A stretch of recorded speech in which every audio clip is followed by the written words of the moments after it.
Ben, You too. welcome back. Promoting you to panelist, buddy, and let me unmute you. You're unmuted, so just waiting to hear your voice, partner, and Can you hear me now? got you, Ben. Awesome. Boy, I'll tell you, Andre's work is really both visually and intellectually pleasing. I love watching that stuff. His last name's Picasso. Mm-hmm. Andre Picasso, Rembrandt, Da Vinci. That's his full name. Thank you very much. You're welcome, buddy. And, except he's a loyal married man, unlike a lot of artists we know. So, Ben, I have to acknowledge the great calls you made last time you were on. You said you were going to go with a weekly breakout in gold. I think it was over 1370 or so. Mm-hmm. Nice call. And then you showed some type of fractal or analog in the S&Ps that I think was right around comparing the Nixon years and when he was in a little bit of trouble and the S&P today. Did that fractal play out for you? Yeah, it's actually playing out really well. I'm trying to get this slideshow started. Let me see. Okay. Let me see if I can do it. Because there we go. I got it. Yeah, so we're looking at a chart with it's the S&P with a lot of concentric. Okay, there's a 72.75, so we got it here. Right. So what we're going to do today is I'll take you quickly through a review of the analog, and we'll look at various markets sort of from a high level, big picture where they are. And then I want to do something a little different at the end, give people something that they could use every day and make money every day. Because as traders, we have these wonderful long-term patterns, but we still got to eat every day. So we'll get a little bit of both. The first part is sort of the background weather of each market, and then the second part will be something that you could apply each and every day. Okay, cool.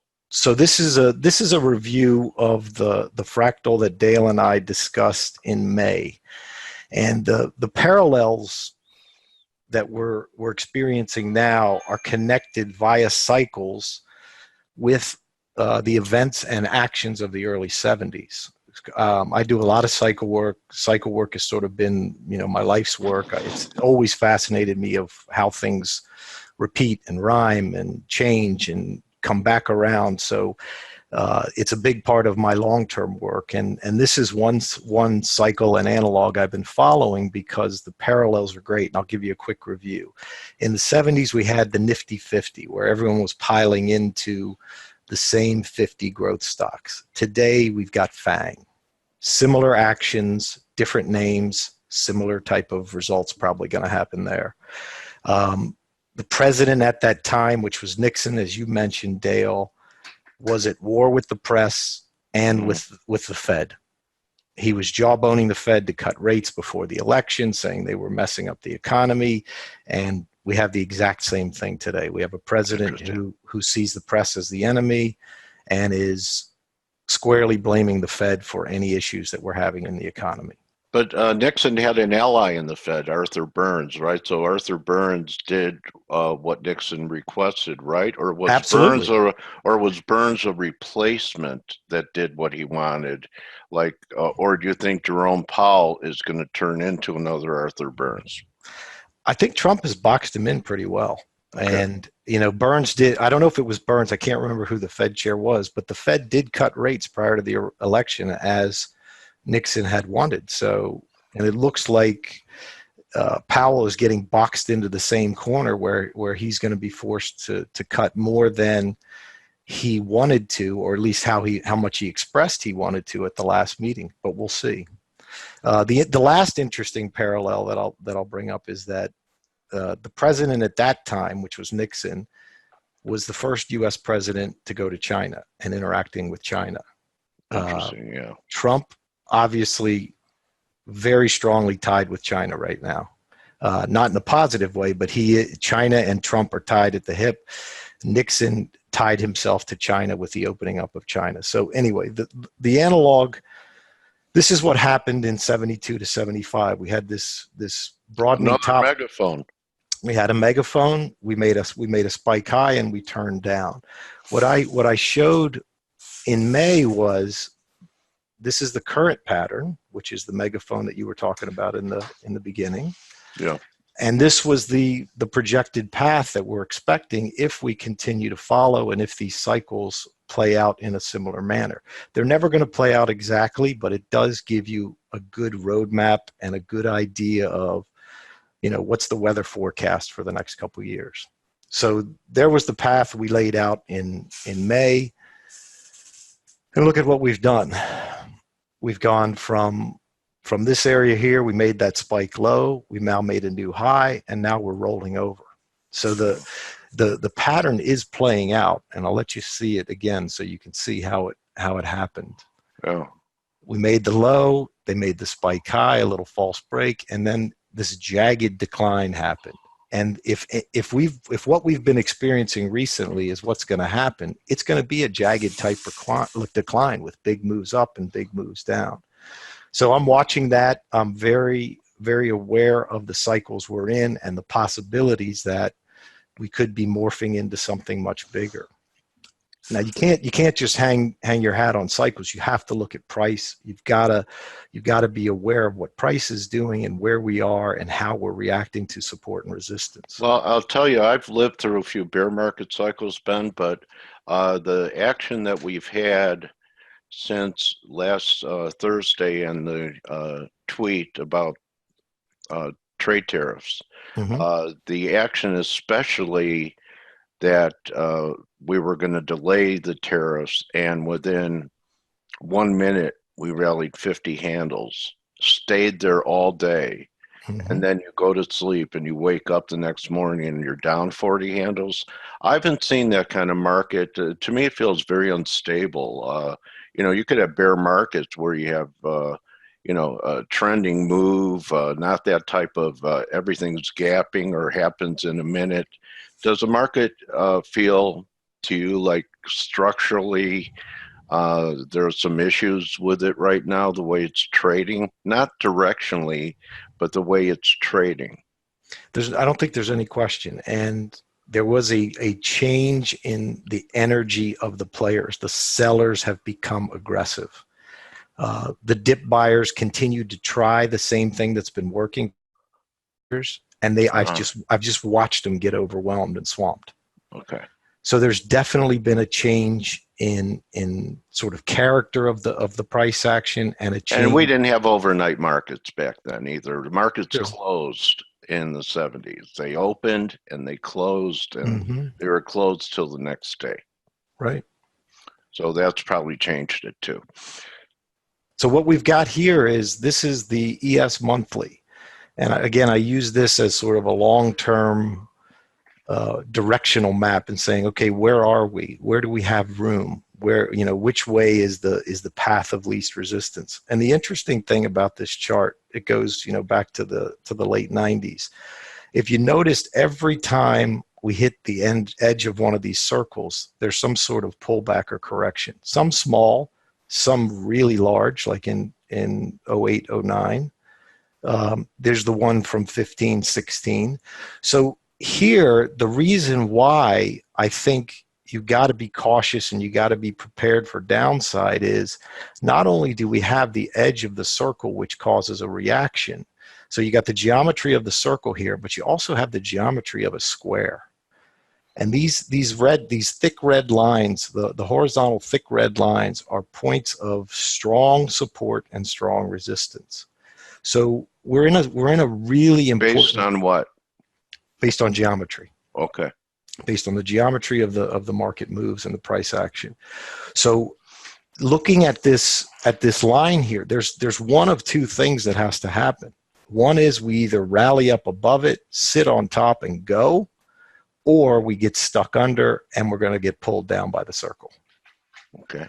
So this is a critical point that, I've been posting these things for months saying, we're going to be at a major decision point here, and we're there, and we have to see what's going to happen. So far, price is showing that it doesn't want to go up there or stay there. We've gotten above a few times and gotten smacked right back down. So I'm I watching remember you talking late July for some type of cycle. Absolutely. And it came, and here we are. So we got to watch this sort of thing vigilantly to make sure that if we get above, it's going to be clean sailing. If we get stuck below, the path of least resistance is lower. Okay. So that's the long-term view of the ES. Here's the 10-year. I, like you, Dale, stepped into the breach here and said, you know what, this looks like a good short right in here, right? I'm at very important geometric resistance on a daily chart. Yeah. I could take a good shot here with a little low risk because I know if we get above this line, I got to get out. And I got my fingers burned. Boom, shot right back up. Okay. What this chart is showing me about bonds, and also notice these dashed purple lines are also, again, a spot of geometric support and resistance based on the geometry of this ABC triangle down here. That stopped price cold. This has been supporting price. So we could stay in this little channel for a while, but unless it gets down below here and we start taking out support, this thing could go higher. And the targets we're looking at on this sort of thing are levels people can look at are 132.04 and 135.17. I mean, I think until that starts taking out support, or we take out these geometric support lines, you got to be looking higher in this market, even though it seems crazy. Key levels on the downside are 130.09 and 129.18. As long as they hold, you got to look bullish. Okay. So everything in here is geometry. Those purple dotted lines up channel are, it's not a pitchfork or anything like that. Median line work. Nope, it's geometry. Okay. These are extensions of geometric relationships of previous triangles. Okay. And you can see they work really well. They'll support price, they'll stop them. So again, it gives you another reference point. And I'll allude to it later, but everything in the work that I do and my partner and I do is trying to sort of squeeze down the area of possibility so we can get a good risk-reward ratio to engage. Okay.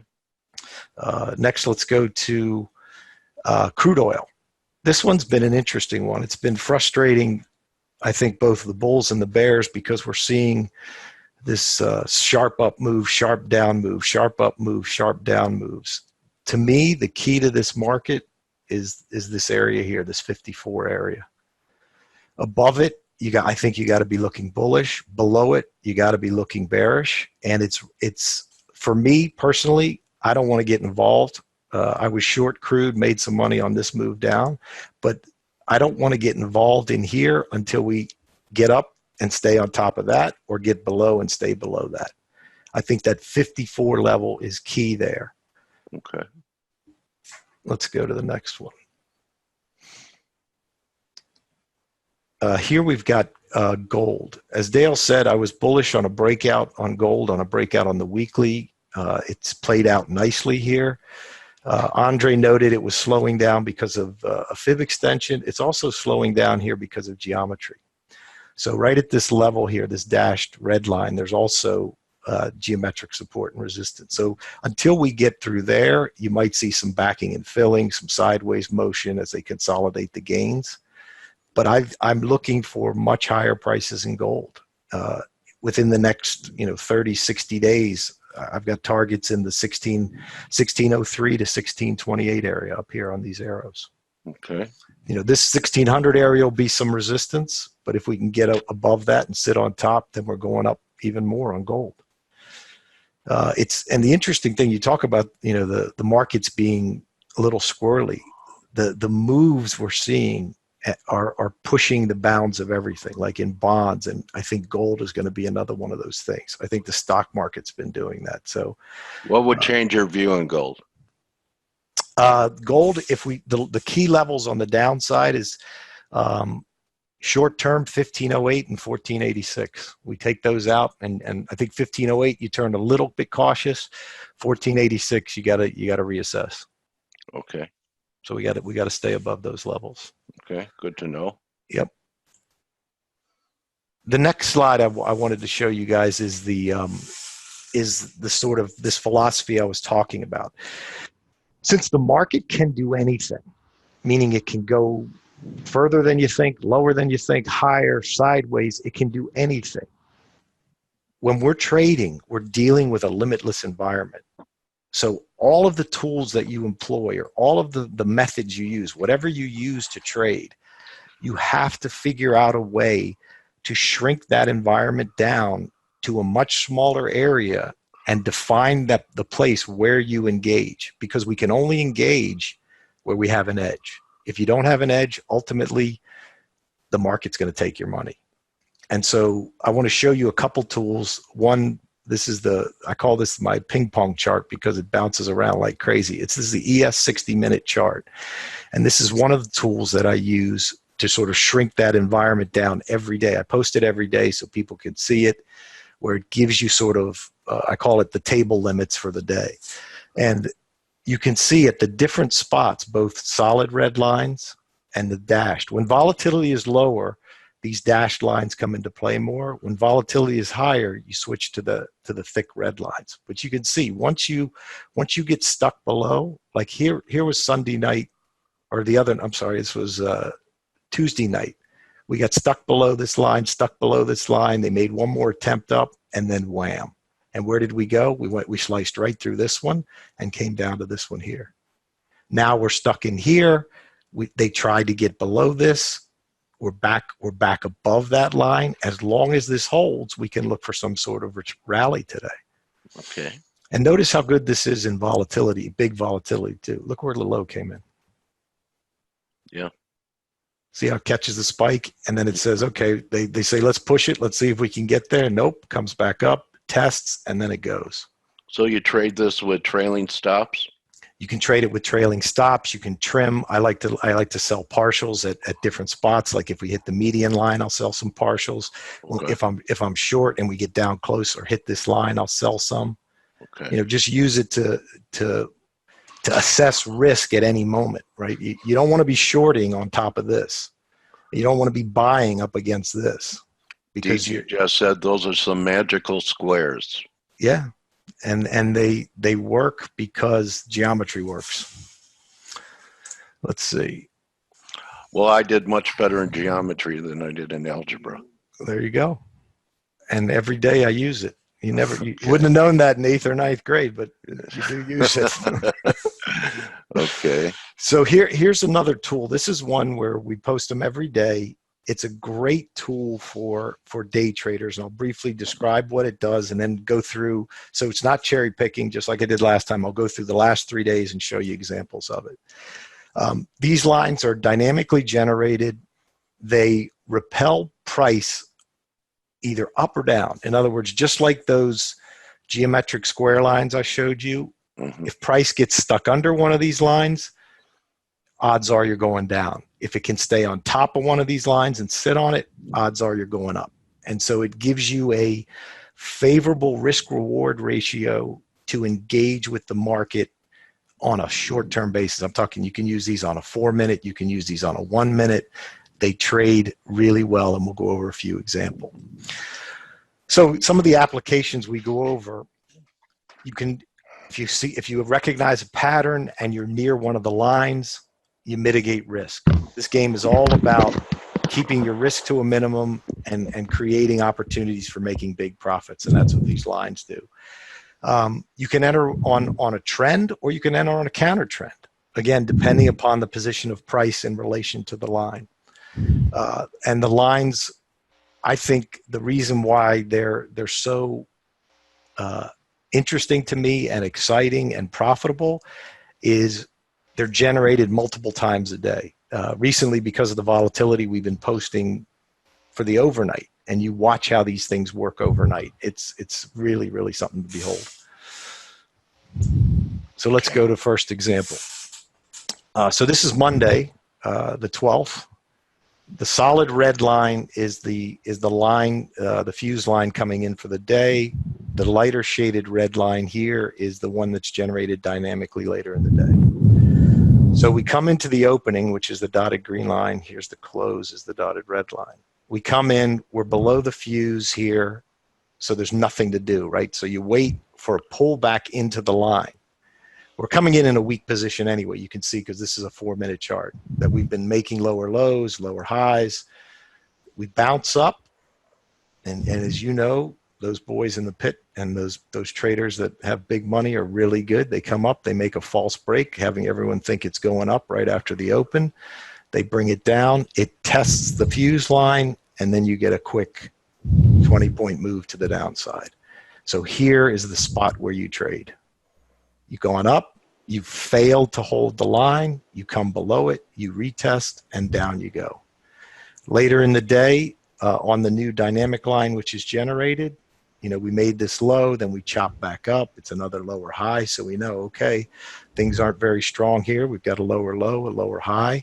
We come back down, we get below the line, try to make it above, doesn't make it. You could sell the reversal, you could sell the line, anywhere in here you sell, and another 20-point move into the close. So these are dynamically generated. We post them every day. Perfect for day trading because the key is it allows you to enter with a small amount of risk because you're selling against the line or buying against the line. Okay. Let's go to the next one. The next day is interesting. So here, the open is right here, and you can see coming in, we're just flatlining overnight, right? We're triangulating overnight, flatlining. Here's your line.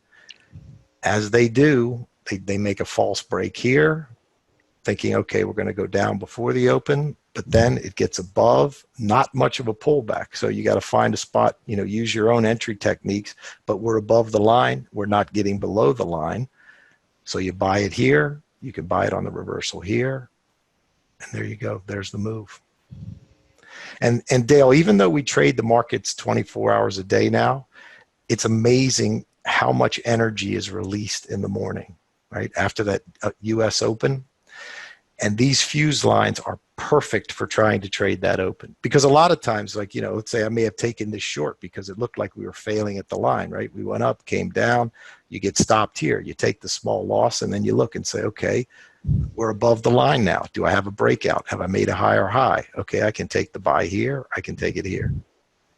So you got to be flexible when you trade these things on a short-term basis. And anybody that trades short-term knows that. Yeah, you have to know why you're getting in. If you're getting in over that breakout and it fails, you got to get out of the way. That's right. You got and you got to be willing to reverse too, right? You can't be so stuck in your mindset. It's hard to do. It's hard to do, but if you train yourself, and the key thing, Dale, is these lines can help you, give you that point where you got to change, you got to flip your mindset, because above it, you better not be short above it because you're swimming against the tide. And if you're below it, you better not try to go long, or you better have a well-defined risk if you are, because the pressure is going to be to the downside. So they help you get that mindset change. When price is above, I got to be thinking up. When price is below, I got to be thinking down, because it is a hard thing to do. Okay. This was yesterday. So we started off down from the get-go. But you can see here, right before the open, we did a little retest and failed. So you could have sold it there if you wanted to sell it pre-open. But even if you waited till the open, any of these pullbacks, they're all below the line, all below the line. So you got a defined risk. You could try and sell the top tick up here. I generally try and wait for reversals on the shorter time frames. So you get the reversal, you take a little bit of heat, but not much, and then it's off to the races. So any pullbacks when you're below the line, any pullbacks is a place to hop in with a defined risk, right? Because that the further away from the line you are, the greater the risk. So if we open really far away from a line, I just watch, right? I want to engage when the odds are in my favor. And that's the key thing with the market, and the key thing that both new and old traders have to constantly remember is you don't have to trade. Exactly. You only trade when you can flip the odds in your favor. And that's what some of these tools that I'm showing allow us to do. And because nice proprietary stuff, Ben. Yeah, it's really cool. It's as you know, Dale, it's the overnight success after 20 years, right? Yeah. Always you have to put in the time. It's like digging for gold. You have to keep digging because you could only be inches away from hitting that vein. So That's right. nice work, Ben. And in the vernacular of the oil industry, you get a lot of dry holes too. Yeah. The best way for people to follow your work and consider getting involved. Yeah. So here's the +3 forecasting is that there's the Twitter handle for that. My Twitter handle that Dale posted it is at Benji Maldonado. We have no service right now. We're just posting stuff and sharing our work, and we most likely will have a service at some point. But for now, we're just happy to share with the trading community, get feedback, and hopefully people find value and get value out of what we're sharing. Well, I nominate you for the Nobel Peace Prize for humanitarianism. And I encourage everyone to vote for Ben for that award and to check his stuff out. I've seen him make some outstanding calls with turns. I love his work. It covers a gamut and geometry. The world, whoever created this world created it with geometry. Whatever it was, it's all geometry. Fibs are geometry. Everything is. So appreciate you coming back, Ben. Glad to be on, Dale. Always enjoy spending time with you. As I said, you're one of those guys that when you're done talking to him, you feel better. And there's very few of those in the world. Okay. Well, I could tell that your mission is to help others. And so people check Ben out and see if these tools are right for you. Jack Schwager says, find a trading style that suits your personality. That's why I bring different people in here like Ben for you to do a little shopping and intelligence gathering and see if it's for you. Thank you, my trading warrior brother. You too, Dale. Appreciate it. Okay. Have a great week. Have a great summer trading season, and we'll get back together soon, Ben. Promise. Sounds good. Thanks. Okay, buddy. So Bye-bye. That's a wrap for us, everybody. Kind of a quiet Thursday. We'll see everyone tomorrow to wrap up the week with Moon Man Normwinski. And remember, don't just count your pips, count your blessings. And we'll see everyone tomorrow. You're very welcome. Adios. You're very welcome.